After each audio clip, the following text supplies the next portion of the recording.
Hey everybody, it's Ed. Before we get started, I want to let you know that there are only 3 spots left on my Free Flow Institute workshop, which is going to be taking place this summer, August 15th through 20th, on Oregon's wild and scenic Rogue River.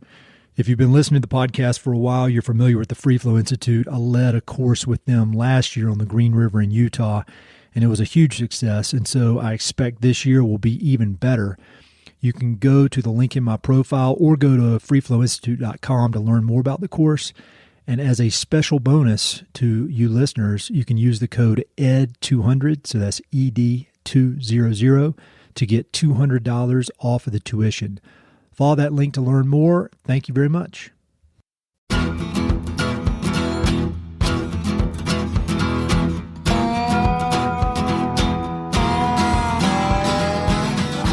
This is the Mountain and Prairie Podcast. I'm Ed Robertson. My guest today is Sandy Colhoun. Sandy is the president of the National Outdoor Leadership School, also known as NOLS. Founded in 1965 by legendary mountaineer Paul Petzolt, NOLS is widely considered to be the world's premier wilderness school, and its mission is to, quote, be the leading source and teacher of wilderness skills and leadership that serve people and the environment. NOLS operates in many of the world's wildest outdoor classrooms, and it provides the highest quality instruction in many outdoor skills, including wilderness travel, mountaineering, rock climbing, sea kayaking, and more. But perhaps most importantly, through these outdoor adventures, NOLS students learn the foundational and all-important life skills of leadership, teamwork, humility, and responsibility. Sandy was named the 7th president of NOLS in October of 2023, after serving as the interim president and before that as a member of the NOLS Board of Trustees.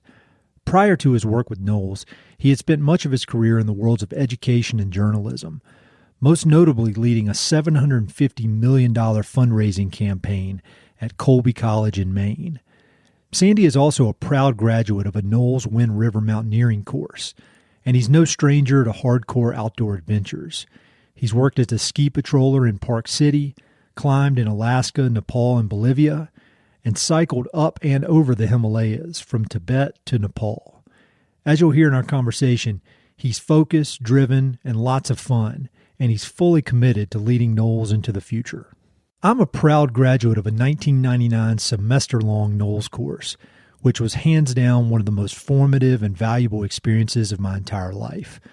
Yes, I learned plenty of outdoor skills that have served me well for nearly 25 years now, but the most important lessons were those that taught me the value of good expedition behavior, being comfortable in uncomfortable situations, and keeping a positive attitude when life gets difficult. If not for that semester, I highly doubt I would have ever moved out west, worked in conservation, or started this podcast. So I'm obviously a super fan of all things NOLS. I was so excited to chat with Sandy, and we covered a lot in our hour-long conversation.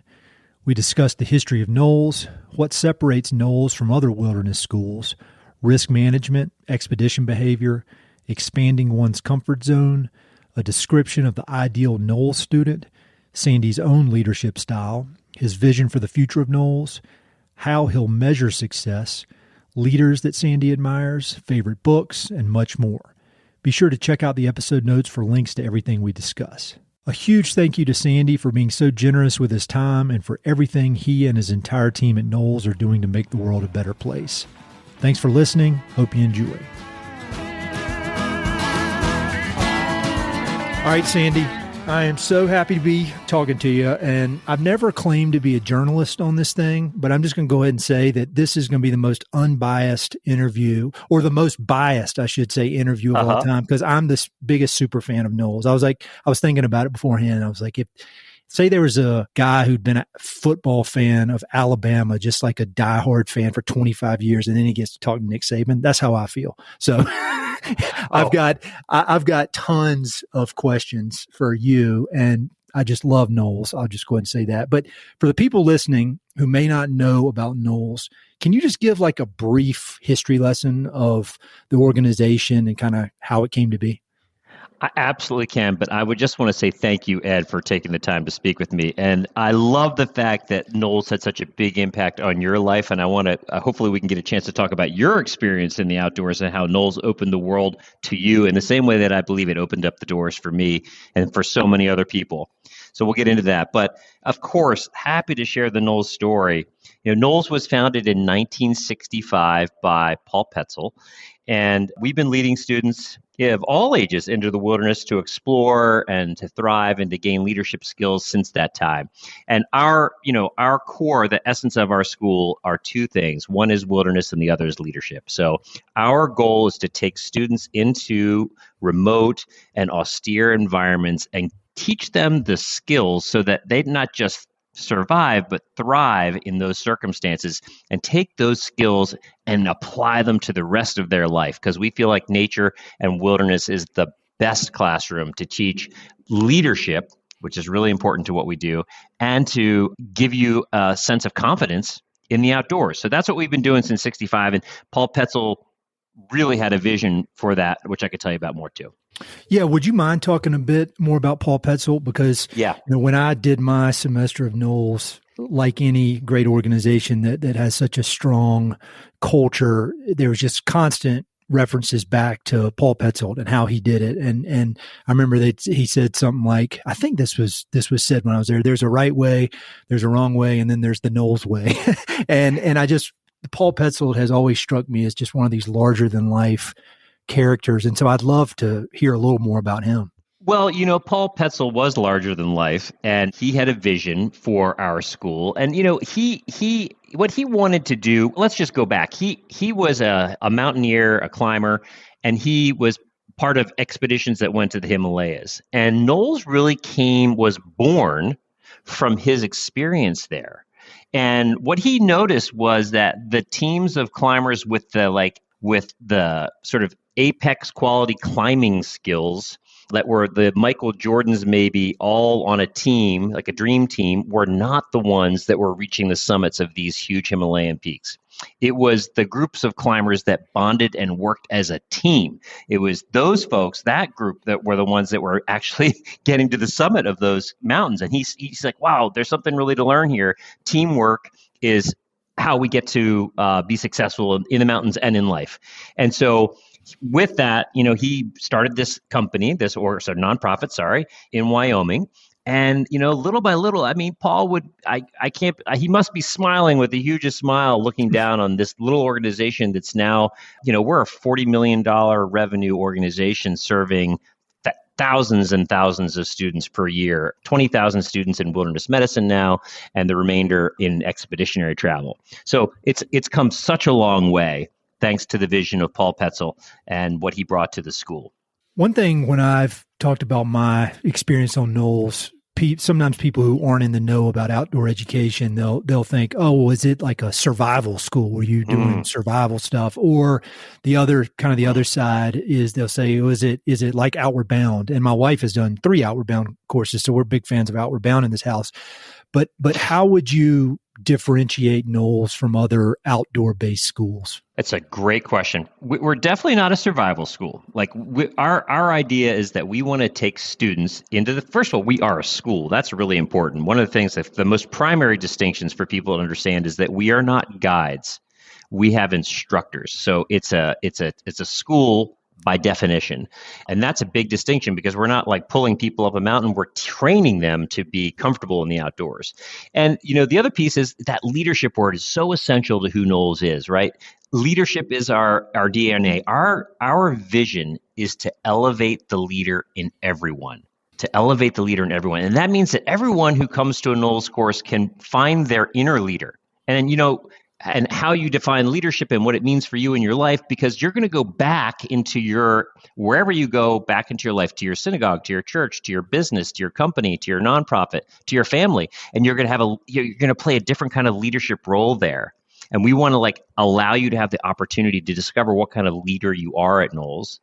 So the two pieces are wilderness training, meaning the skills you need to experience the outdoors and love the outdoors and go into really cool, remote, faraway places and come back and have incredible stories to tell.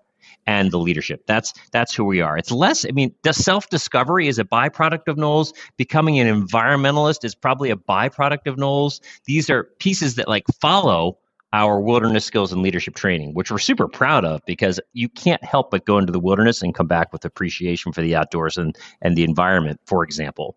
But that's not our leading edge. Yeah, and that's so interesting. And then as I was preparing for this, I know that you guys work with tons of different organizations. For example, my wife actually works for the Morehead Cain Foundation in North Carolina. Oh, wow. Amazing. And she was a Morehead scholar back in the day. That's where thankfully our daughters got her brains instead of mine. but they work they work so closely with NOLS with their scholars, but then you work with NASA, you work with the Naval Academy. When you think about NASA and the Naval Academy, in a lot of ways, you would think that they've got the leadership aspect dialed in. They've been doing it for a long time, yet they still see value in working with NOLS to help their leaders hone their skills. Can you talk a bit about those kind of partnerships that you have? Absolutely. Well, here's a fascinating story. I had the incredible opportunity to go down to the U.S. Naval Academy, and you're right, we have a partnership there. We take naval midshipmen into the wilderness. It's one of the they have some choices for summer experiences during their time there. One of them is a NOLS experience. I'm told it's one of the coveted things that they can do. And I had the opportunity to meet the admiral who was the superintendent of the U.S. Naval Academy. And I passed him a little bit accidentally in the hallway, and I was introduced, and the person said, "This is Sandy Colhoun, the president of NOLS." And this is what he said. "Oh, Sandy," I said, "I'm thrilled. We love NOLS at the U.S. Naval Academy." I said, "You do? You know our little organization in Lander, Wyoming?" "Yeah, of course I know about it. We love it. We love it." And I said, "If you wouldn't mind my asking, what do you love so much about NOLS?" And he said, "Here's the thing. At the Naval Academy, we contrive hardship and circumstances here at the Naval Academy. But on a NOLS course, the consequences are real. And that is where leaders are born." Yeah. I was like, so wow, powerful. That's amazing. Because it's true. Like he said, the two places where Naval Academy midshipmen have an opportunity to like face a real consequence for the choices they make are a NOLS course where you're mountaineering or sea kayaking or hiking, and you have to make decisions about routes and weather.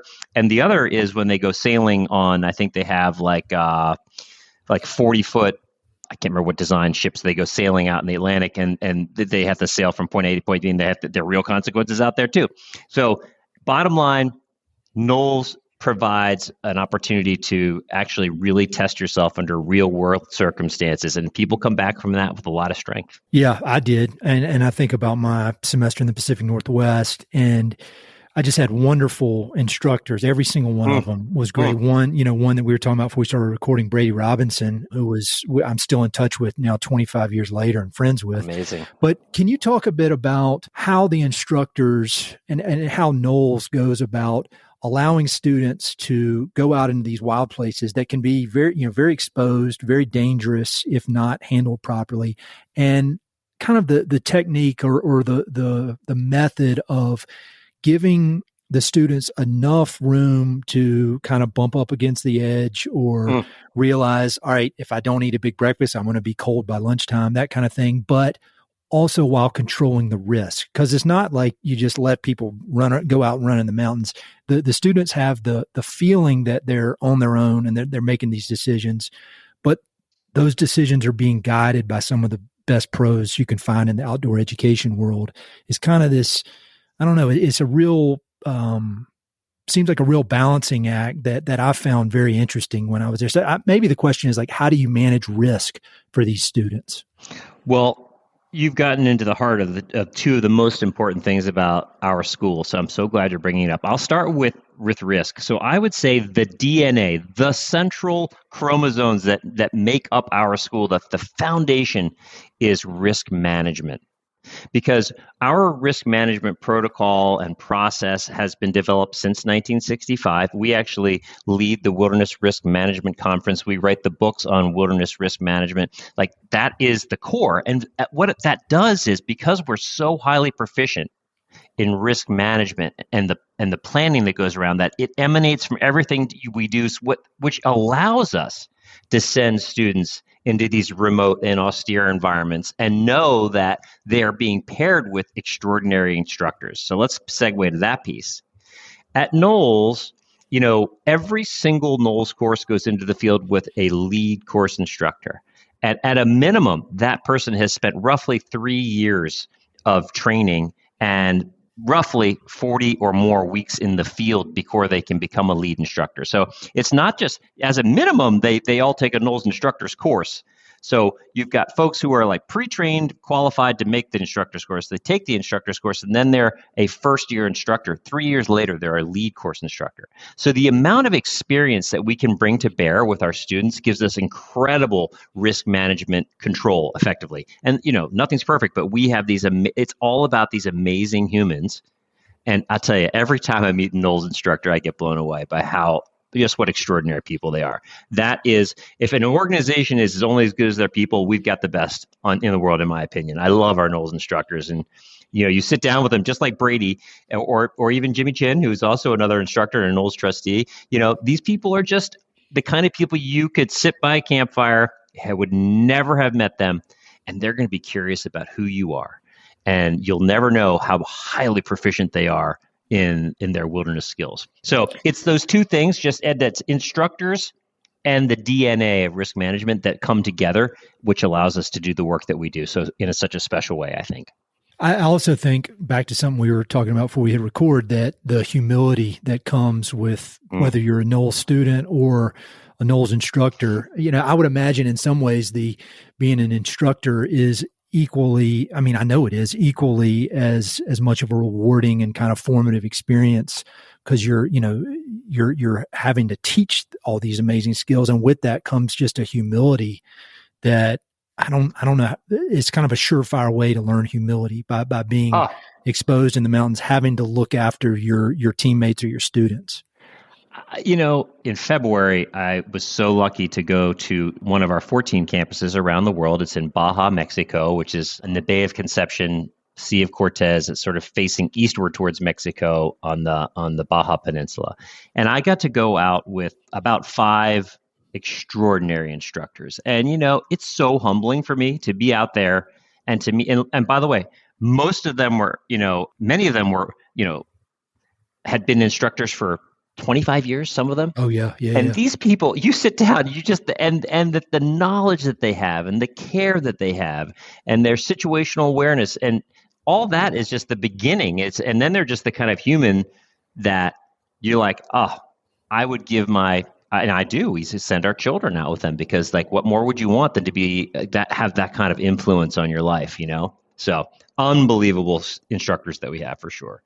I tell Brady, I've told him before, and I think it embarrasses him, but I've had I've been lucky enough to have a very, very, very good education, from high school through grad school. But I say Brady is the best teacher I ever had. And I've had a lot of really, really great teachers, and I could say the same about many of my NOLS instructors. But as far as impact on my life, as far as foundational skills and values that have allowed me to do, kind of follow my professional path and my hobbies, I really do. It goes back to NOLS, which goes back to the instructors, and Brady's the top as far as I'm concerned. Awesome guy. Well, yeah. And think that was probably you said a semester you did, right? Yeah, 1999. Yeah, so 90 days. Think how the 90 days. You're reflecting back all these years later on 90 days of your life. And, I loved my college experience, and I don't think I can remember 90 days and say that had this profound impact the way a NOLS course does. So that's powerful. I want to just say one slight segue that's sort of interesting to me that relates to our instructors and what happens at NOLS on a NOLS course. One of the things we're really part of our core value set is something we call expedition behavior. Do you remember EB from your course? Oh, yeah. Full. I think about it probably 3 times a week. Yeah, absolutely. Yeah. And so, for folks that don't know, expedition behavior are the actions that sort of serve the health and functioning of a group or community when you're working towards a common goal. And so expedition behavior is like what we actually teach to all of our students. You can find them on our website pretty easily, but 1 or 2 ones that are easy kind of give you the idea of it. So one would be concern. Be as concerned for others as you are for yourself. Or here's a good one, help. Help others, but don't routinely do their work. There's all these things that I'm like, wow, each one of them has something for me to take, not only onto a teamwork situation where we're 20 days into the Cascades and it's raining and everyone's grumpy. And how am I going to deal with my campmates? And who's the person that's like, you know what? It's raining, but I'm going to go make tea for everybody because we'll all be happier for it. And you're like, that's the person I want to be with. That's the person who has good. We call it EB, good EB. And how do you carry that forward into your life? That's what NOLS is all about, I think. Well, that experience that scene you just described there is almost exactly when I think about what did I take away from NOLS? Like, what was the big takeaway? We had been in the Cascades, but then we went down to the Olympics and we were doing our small group expedition, and it was probably late October. And so it rained literally 7 days straight. It was probably 40 degrees. I remember I'd get in my bag at night and it'd be just soaking wet. And so for the first 3 days, I was furious and angry. And then about day 4, I realized, look, the only thing I can control here is my attitude. I can't control the weather. And the only thing I can do is take action by trying to be helpful to my fellow students here.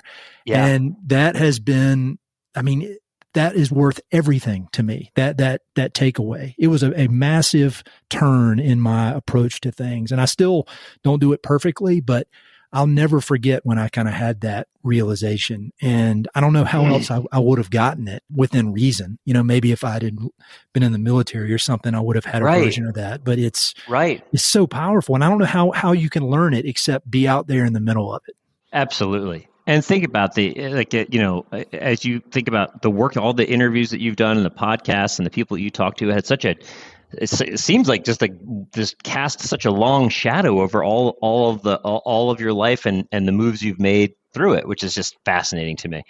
Another question, we were talking about college kids, and when you think about college kids now or high school kids, or even to a point, young professionals, I think there's so much more pressure with kind of high performing kids that are very ambitious, that I need to get an internship at this bank so that then I'll have a job when I get out, or I need to do something with a consulting firm, blah, blah, blah, blah, blah. And kids get so hung up now on this kind of achievement path of what you're supposed to do and these steps you're supposed to take.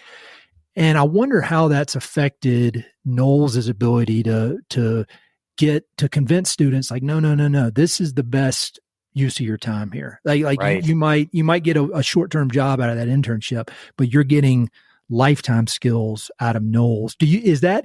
Is that a concern for you guys? Kind of quote, it's not the right word, but competing for these students. How do you think about that? I think you're on to something in a big way here, right? The landscape that NOLS lives in has changed radically in the last decade. I'm just going to keep it to 10 years. The competitive market that we live in has radically changed. There's so many people competing against NOLS for the attention of those college students and the secondary school students as well. 2 points I would just say, as I'm hearing you, what interesting to me is if you happen to have an interview with a NOLS alum and they see NOLS on your resume, you're set for life. Correct. Because they're like, wow, you did the NOLS course, and tell me what that means, and they understand what it is you've done. And of course, all of the leadership and values training that I think come through a NOLS course are pieces that you just can't recreate anywhere else. I would say an interesting thing though, and I maybe there's a slight corollary or sidestep to what you're asking, is that we have seen that college age students, are the semester demand is where we're seeing a fallback. And that's not just at NOLS, but our peer organizations. I'm close with the folks at Outward Bound. They're seeing the same thing. So when it's 90 days in the wilderness, that has the interest in that has been somewhat diminished. And I attribute that to the fact that college students are actually wanting to do a diversity of experiences, and they're trying to understand, like, okay, well, I want to learn a language, I want to do a cultural immersion, I want to learn a language, and I want to climb a mountain. And that's places where a school like ours needs to innovate, and we can talk about that because innovation is huge to where I want to take our school. Bottom line, though, to take it back to the college students, without a doubt, and I think you and I are in alignment, that what we want these students to know is that the intangible qualities of a 30 days in the wilderness will transform your life forever in such positive and extraordinary ways. And, you'll always have time for an internship. but will you make time to spend 30 days in Alaska in a sea kayak or in Patagonia climbing through the mountains? Those are the experiences that really build your character and your values.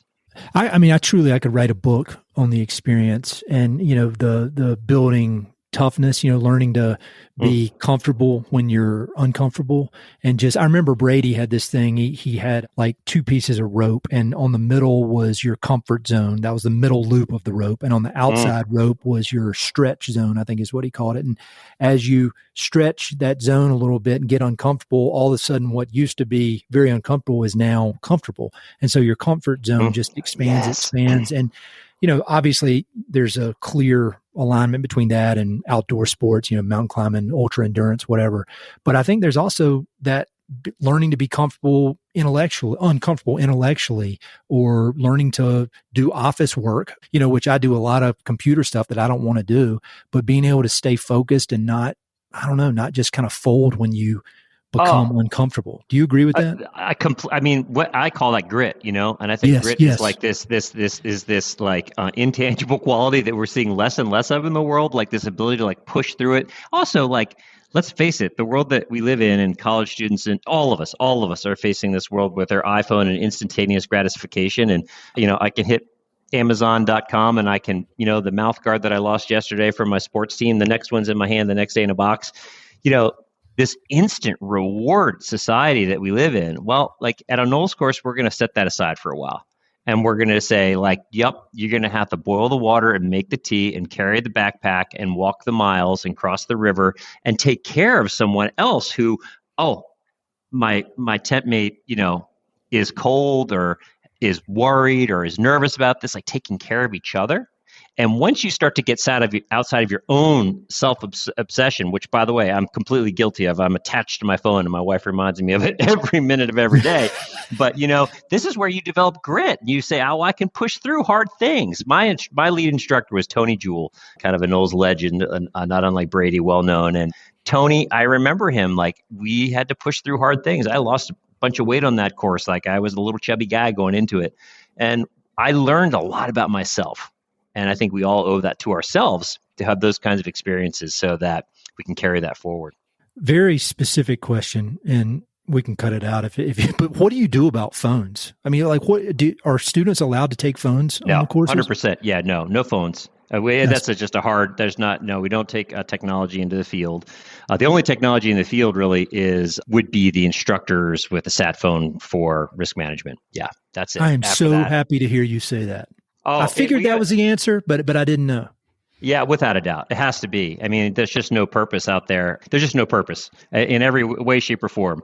And you know what? The students come back and they for the first day, they might miss it. And after that, it's like long behind them. They're like, wow, look at the stars. You know what I mean? Let's read a book. Let's get a fly line in the water at this little mountain tarn. Let's get to know each other. And boy, I tell you, every parent that I've spoken to, after a course on NOLS course, they talk about their students' experience. They can't even believe the transformation. And by the way, we don't just work with, young adults and college students. We work with adults too. And all of them have the same response. Like, oh man, how great to be off grid. Yeah, I did. I just did a 5-day river trip down Gates Lador last summer. Oh, awesome. At the Free Flow Institute. It was awesome. But we were completely unplugged just for 5 days. And that was one of the best parts of the whole trip, really. I mean, it was awesome. Totally. Another question while we're talking about NOLS students, who is the ideal NOLS student? Because we keep, like you said, we're talking about high school, college, but I mean, I could go on a NOLS course right now. I could go on an alumni course or a sea kayaking course, which I don't know anything about sea kayaking. That'd be a great way to learn. Who's the ideal student?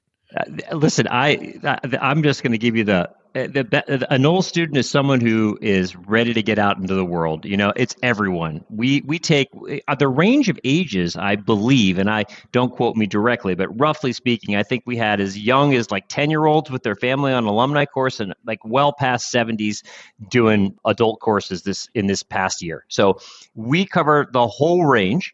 Everything from, and by the way, we haven't talked about wilderness medicine. It's a big part of the school these days, but there's the range is wide. It's for everyone. There's courses for every ability level and strenuous level of how strenuous you want it to be. And you go on our website, nols.edu, and you're going to get all that information. So I think NOLS is for everyone. And by the way, access to the outdoors is like a huge piece of what we're focused on too, like making a NOLS course available to the widest possible audience. That's another giant goal of mine as the president of NOLS. Well, I'd love to hear more about NOLS right now and specifically your leadership and your vision for the organization. Because the organization's obviously evolved in its long history and it's going to continue to evolve. But I know the pandemic was rough for a lot of different reasons. And then you were the interim president. Now you're fully in charge at the reins, which I'm so happy about. But can you just kind of talk about the process, maybe from 2020 kind of until now and changes that have happened and kind of some whatever you've needed to do and you and your team to kind of figure out, all right, this is going to be the next chapter of NOLS going forward? Yeah. Well, we started talking about this a little bit earlier. Like, I will just say the competitive landscape for the school has radically changed in a decade. Meaning, like, if your kids, like my kids are relatively young, they're 12 and 16, and their choices in the summer, which is a big chunk of our business, and when the school's running, a lacrosse camp, a chess camp, a science camp, a summer camp, a traditional summer camp, summer jobs, internships, plus not to mention like lots of people in the space where they're sending kind of like NOLS LITE, not the same, but kind of corollary. It looked to the average person looking on the internet, it kind of looks and feels the same. Hey, I'll go to Alaska and mountaineer. Well, it's not all equal. So landscape has radically changed. So what NOLS needs to do, in my vision for this school, is that we need to be more innovative and flexible and go to where the market's telling us there's the greatest amount of demand. Because, here's the reality. There's, without a market, there's no mission. We have to actually, without revenue, we don't exist, and we want to serve students.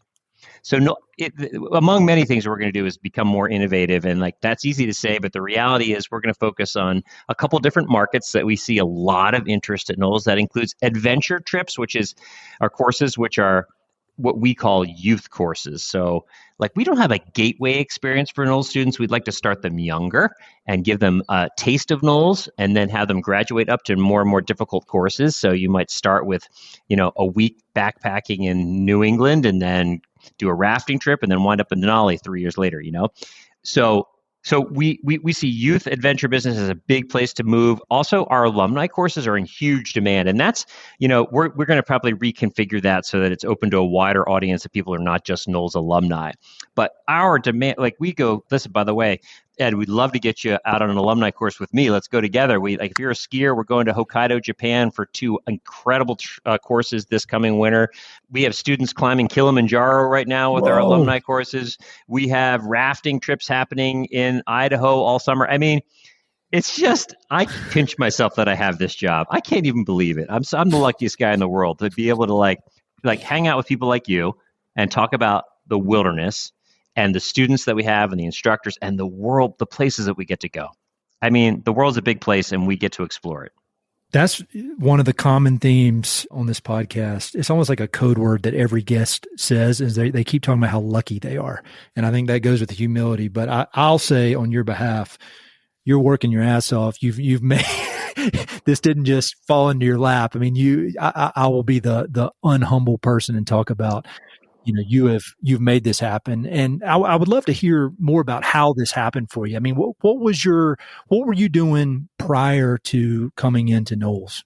Well, thanks for asking. I never in my wildest dreams thought that I would be the president of NOLS. And it's like it's the biggest honor of my life. There's nothing that will, aside from having my kids and marrying my wife, like there's nothing that will ever surpass the opportunity that I've been given by the Board of Trustees to lead the school. In fact, when I said to them, when I was in the interview, one of the last things, they said, anything else you want to say? And I said, on my watch, there's only one way NOLS is going, and that's up. Because I wouldn't, and there's nothing else that I'll give it everything I got. So my pathway to NOLS was a little bit interesting. I came from the higher ed space. I was at Colby College, a small liberal arts college in Waterville, Maine. with the extraordinary president, David Green, who is a mentor of mine. And I learned so much from watching him operate at scale and at scope and how he moved through the world and got things done. And so that was like this giant chunk of training. I ran a capital campaign. I was a fundraiser. It's called Dare Northward. We raised $750 million for the school. And actually, when I left, President Green decided he was going to keep going to $1 billion, and they're going to get there. So congratulations to the team at Colby on that. They're not there yet, but they will be. So my background was as in higher ed and secondary school, always in education, generally administration, but there was always this passion for the outdoors. It's always been just like you. It's been a through line of everything that I've done, And the second piece was I did join the board at NOLS. I was offered this opportunity, I think, because I was a fundraiser and that was a skill set that they needed on the board. That's where like opportunity meets preparation. I see that so often in life. I was prepared with a lot of hard work at Colby and all the other jobs that I've had and the experiences that I've had. And then there's opportunity. And the truth was, I'll be totally honest, when I was offered the chance to join the board, I thought, gosh, is this the right time? I've got 2 little kids. I'm raising $750 million. My life is pretty busy. And then I was like, but this won't happen again. They might not come back. Like, you got to jump it. And I was like, I'm going to do it. I don't care what happens. I said to my wife, and that's how it happened. And then one thing led to another at the school, and there was a transition with our former president, and an opportunity came. I said, I'll help you through a transition because I had left Colby. I said, I'm happy to help you for a short time and let the chips fall. And then just the last piece was that 6 months into that job, to my great surprise, I said, this is the best job I've ever had. And I want to go for the whole thing. And they said, okay, if you want to try, you put your hat in the ring. So I did. And it was sort of like an 8-month-long interview. And I think they saw something there, and the rest is history. And listen, here's the bottom line. This is not about me. My team, the people who work at NOLS are amazing. It is an us team thing. And like, I happen to be the president, but the work happens with everyone. And like, it truly is a team effort at every step of the journey. And NOLS wouldn't be where it was without the people who absolutely love this school to their core. It's like people just adore our school, and we're so lucky. So we got to keep that going. Well, when you think about yourself as a leader, well, I'll go back. I remember when I was on my semester, we were getting ready for our small group expedition, and we had been talking a lot about different styles of leadership. And I remember the instructors had us line up, and on one end was kind of the leadership style of not being like a dictator or anything, but kind of loud, telling people, being more boisterous with opinions, wanting things, kind of giving people more explicit direction. And then on the other side was kind of the quiet leader, the soft-spoken leader. And they ask everybody to line up where you thought you were on that spectrum. And then, so everybody lined up, and then the students got to say, no, they got to line you up. And I remember I was on the far end, the boisterous kind of loudmouth. And then on the other end was another guy. And then when they elected the small group expedition leaders, it was me on one extreme end, and then the quiet guy on the other extreme end. And I thought that was really interesting. And so when you think about your leadership style, whether at NOLS or in any of your other endeavors, like, how would you describe yourself as a leader? It sounds like super collaborative from what you've been saying, but how would you describe that? Yeah, that's we have a bunch of really amazing NOLS leadership exercises that we do as groups form. And I love that spectrum and trying to figure out where you are. And, I think, obviously great leaders inspire individuals and groups to achieve their highest potential. So like, you're inspiring others. And for me, it's pretty easy to surround myself with people smarter than I am. I feel like there's so many smart people that I work with that are just like, I couldn't do what they do. And I can't believe that I get a chance to partner with them. But I would say, generally speaking, my style is sort of, I would call it consultative. I tend to gather a lot. Being the president of NOLS is like being a satellite in space. You're constantly taking in signals from like every direction. So I have the instructors, and then I have the staff, and then I have the board, and I have the alumni, and then I have the environment that we live in, the world that we're in, and you're trying to, and the students, and you're taking all that in together and you're like synthesizing it into like, what's the laser beam? So I tend to probably deliberate longer and then come up with the decision based on hearing like a bunch of different viewpoints. That doesn't, ultimately, I can be quite decisive, but sometimes I really value hearing what my team thinks.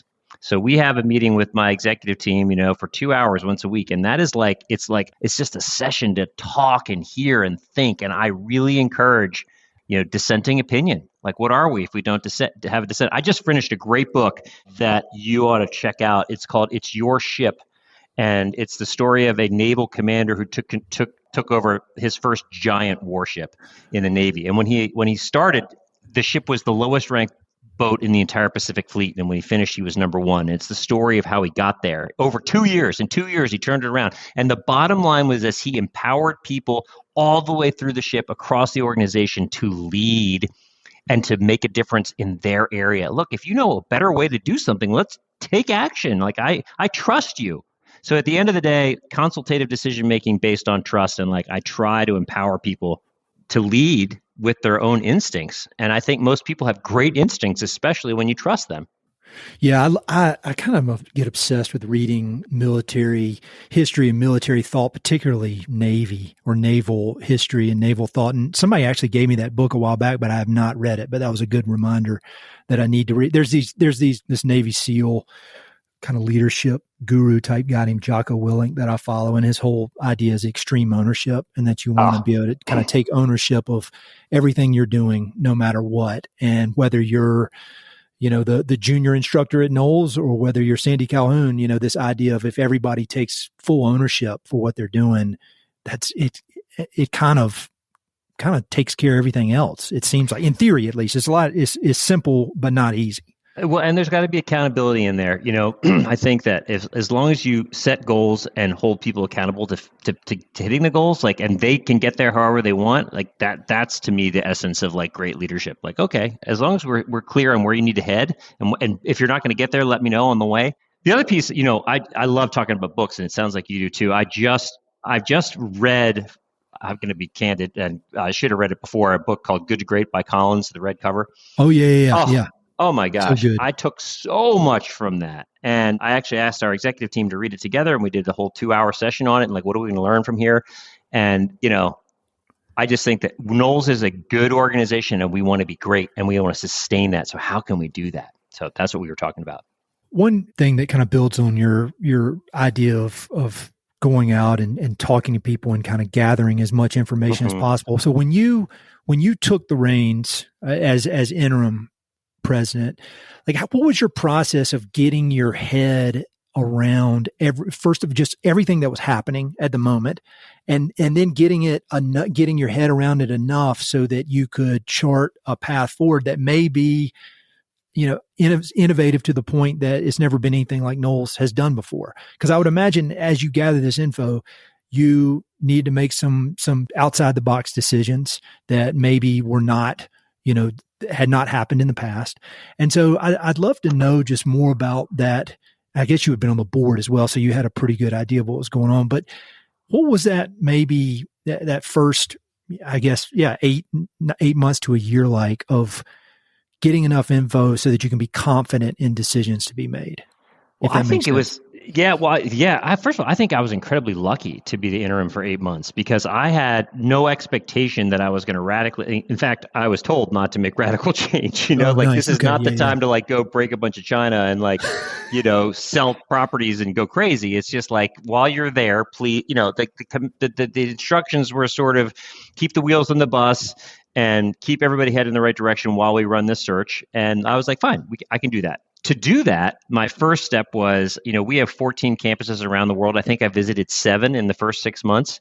And, that meant going out and visiting where they were, which are on these remote corners of the world, from Vernal, Utah to we have a ranch in Wyoming, Three Peaks Ranch, which is all our, like we have 125 pack horses there. It's incredible. So I went and visited and I talked with people and I like, now, if you're a horse packer, let's sit down and have lunch. I want to hear what's on your mind. And they would say things like, well, guess what? Our saddles are actually so old, they're like decrepit. We need new saddles. I'm like, good to know. Like, that's one thing we can do. And then on the other end of the spectrum, it's like trying to I had 8 months to sort of observe the sales process at NOLS. How do we get people into the school? How do we do our marketing? What are our opportunities? And so by the time I got to be the president, I had like an 8-month running start so that I could kind of hit the ground running, which is amazing. And still, it's daunting. There's a big difference of being the interim and being the president. The last thing I'll just say is that I'm really interested in like strategic frameworks of organizational culture. And you could probably divide the world, and this came to me out through a consultant who's worked with us, a guy named Ian Simmons with a Y and 2 M's. And he puts colleges and schools into like 4 pieces of a framework. You either a fatality, a preservationist, an adapter, or a disruptor. And basically preservationists are folks who are like facing their number one issue is cultural change. They're living in the glory days of the past. They're defined by a bunch of different things, like they maybe operate in a crowded market or they have budget deficits, things like that. NOLS was in a preservationist mentality because people were like, take a 30 days in NOLS course, you'll love us. But that doesn't work anymore. And we have to be, that gets to my innovation thing. Like we need to be willing to take chances and risks and explore new ideas and get out of the preservationist mentality and moved into adapting and disrupting, like seeking opportunities, early adoption, externally focused. We're trying to figure out what the market wants and move that way and retain our core essence. So that model really helped me a lot. I was trying to layer that over what I saw and try to figure out how we can move forward. When you think about the next, say, 5 years, how do you measure success? I mean, is it, because I would imagine there's a million different metrics, there's a financial metric, there's a number of students in the field. I mean, then there's all these intangibles like producing people like me who 25 years from now are going to be going on and on and on about how NOLS is the greatest thing in the world. Like, I mean, how do you kind of quantify where you want to go? There's the really foundational piece, which is, and my job as a president is to make sure that we, no margin, no mission, meaning we can't run at a deficit. And so that's just foundational. And from there, like in order to make that work, it's like one of the easiest metrics for NOLS that may be the easiest to understand is student days in the field. So you did a 30-day course, that counts for 30 days. 10 people, that's 300 days. And we want to grow our student days in the field. So that's good for the bottom line, but it's also good for the mission because, we're in the nonprofit sector, we're a school. Our profit is student success and student growth and students finding meaning. And so we're not out there to we're not a venture capital or hedge fund, or our profit is the outcome of our students. So the way I look at it is I want NOLS to be really healthy. I want NOLS to have great governance and to have phenomenal benefits for all of our faculty and staff and make sure that, they're feeling the attention and love and care that they want to stay working at NOLS for a really long time. And then ultimately, it's that the student outcomes remain extraordinary. The truth is our student experience outcomes are just like any college, any secondary school would be nuts and happy for the outcomes that we have. And we need to maintain that while growing our instructor core and making sure that we're giving opportunities for instructors to do all the things that they want to do so that they're excited about coming to work every day. I mean, what's great about NOLS is you can start off teaching a backpacking course in the winds and over time find yourself leading, students in the Wrangell St. Elias range or, down in Patagonia, but you have to build your skills and move towards those goals. And we want to give our instructors those opportunities. So that's how, 5 years from now, I just hope that we are having the same kind of outcomes and reaching more and more students. That's great. When you think about leaders, and it could be, it sounds like we both read a ton about leadership, and then you're in contact daily with so many great leaders. And so when you think about leaders that have impacted you, you could know them, might not, could be dead, could be alive, could be people you just read about. Who are some of the leaders that you admire, and maybe what resonates about their leadership style with you so much? Wow, that's an amazing question. I'll pick on two people. I'm going to pick on my godfather, was a guy named General George Brown. He was married to my aunt, and he was my godfather, and he was the chairman of the Joint Chiefs of Staff. Oh, wow. And extraordinary, right? And sadly, he died when I was relatively young of cancer. But like, this was a person that I held in just the highest possible regard. And there's a book written about him. And I think about his ability to lead, and it oozed from him as a person. He was the most humble guy.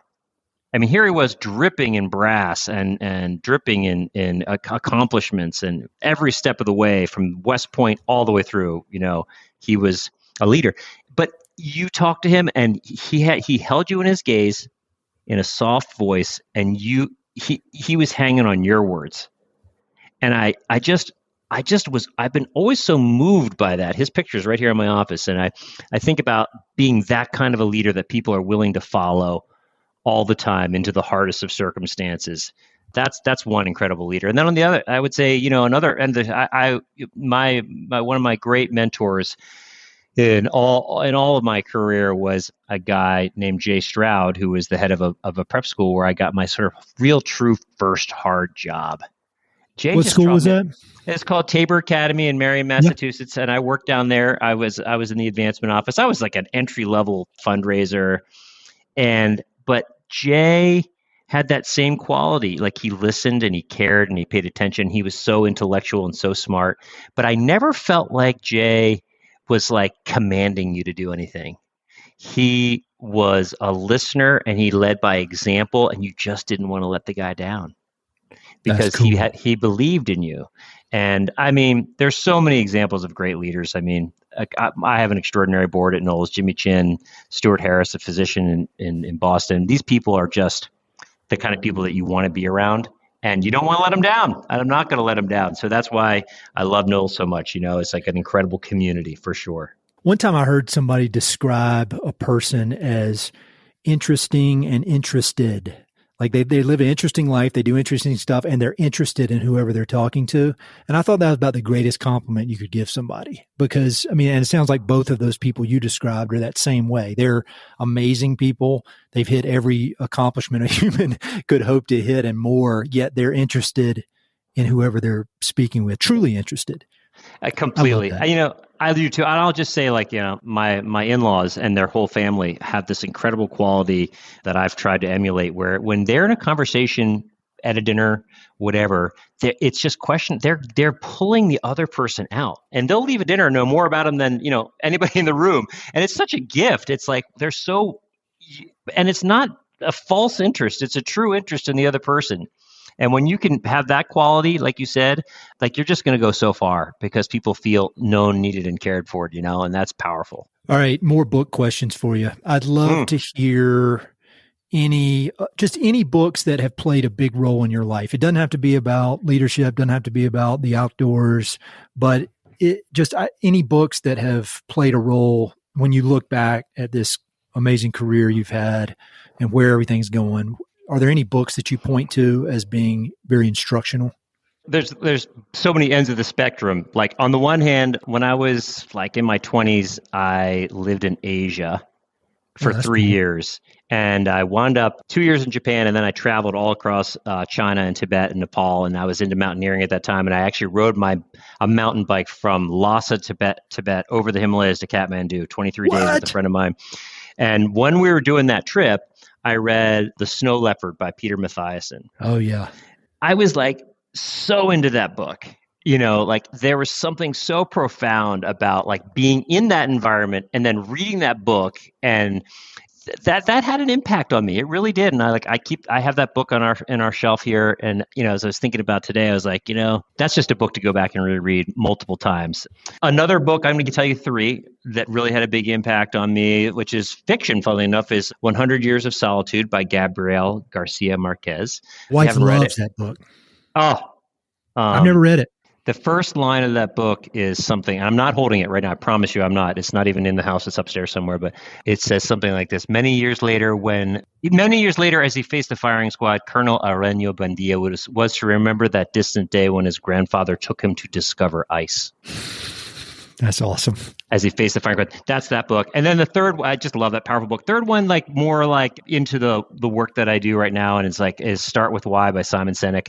I mean, if you don't know your why, you're lost. And I think Simon Sinek is just brilliant. And you read those books like that one or Good to Great or whomever we're reading at that moment in time. And I feel like you're bringing something into your spirit that you carry, like it's intrinsic. Like you can't like remember those lessons in a conversation with your colleague tomorrow, but it's impacting your direction.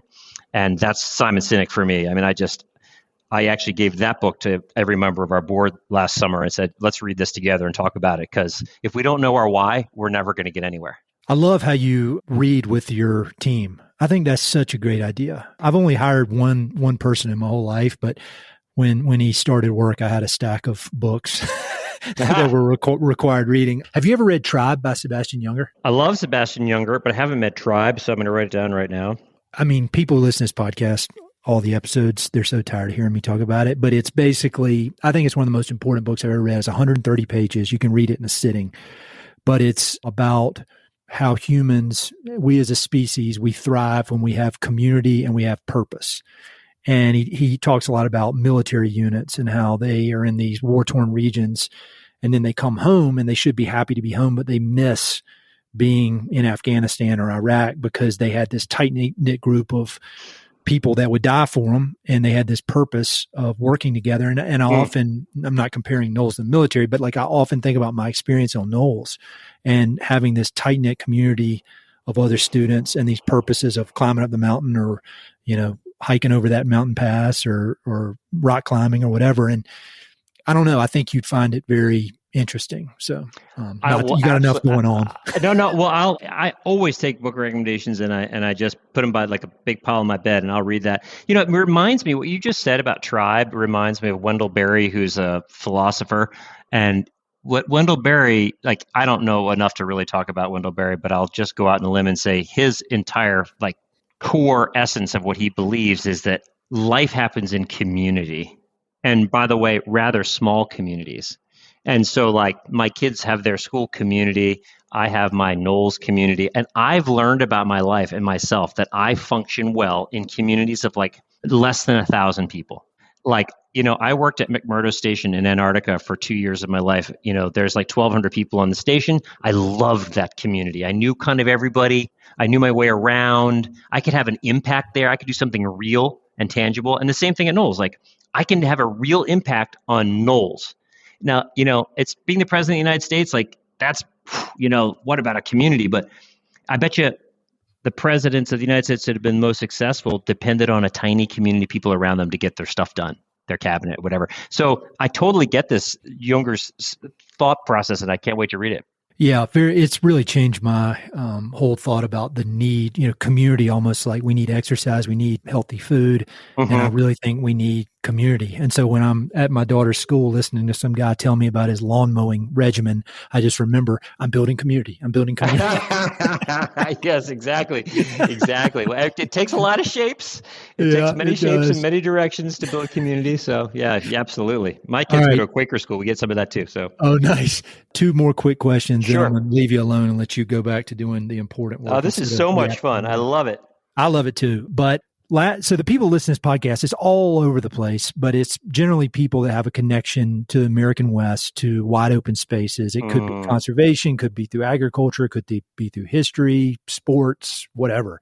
And so I'd love if you have any parting words of wisdom for those folks. And then I'd love to hear how folks can support NOLS and support its mission going forward. Wow. I love that community you just described. And I'll just say that this might be surprising for your listeners, but NOLS is the single largest permit holder for backcountry use permits in the United States. We believe that the wilderness classroom is the place where you can have the single largest impact on a human person's life by exposing them to those environments that people in the West uniquely understand. Because if you spent your whole life, on the east, and by the way, I love it here.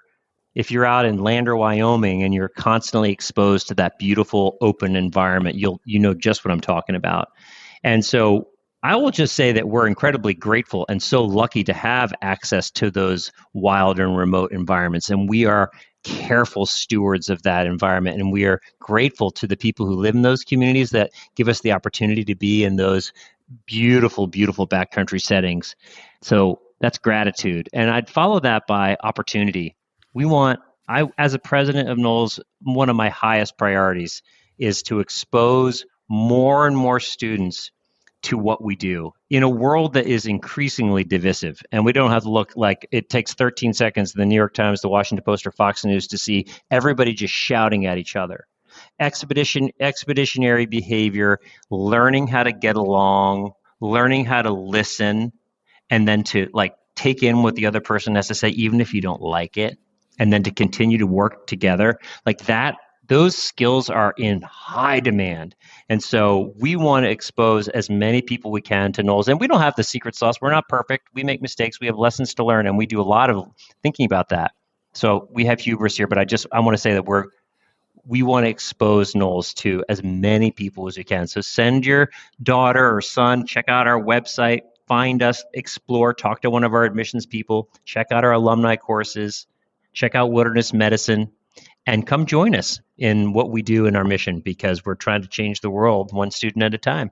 Sandy, this was really just a great delight. I can't hide my super fandom for NOLS and for you, but I'm so happy to really get to talk to you and just have this assurance and excitement about the future of NOLS, while also just really celebrating the past and just selfishly, it was the best thing I ever did. And so I really wish you all the best. Whatever I can do to help, you just don't hesitate to reach out. But I'm just a fan of you. I'm a fan of the organization, your whole team. And so thank you for everything you do. Listen, the thanks are to you. And look at the impact you're having. I mean, look at the reach I'm not going to, NOLS was a small kernel and a part of a longer story, but the shadow and the impact that you're having is extraordinary. And by the way, you are an amazing interviewer. You've made me so comfortable, and I'm grateful for that. So I can't wait to meet you in person. Come take a NOLS course with me.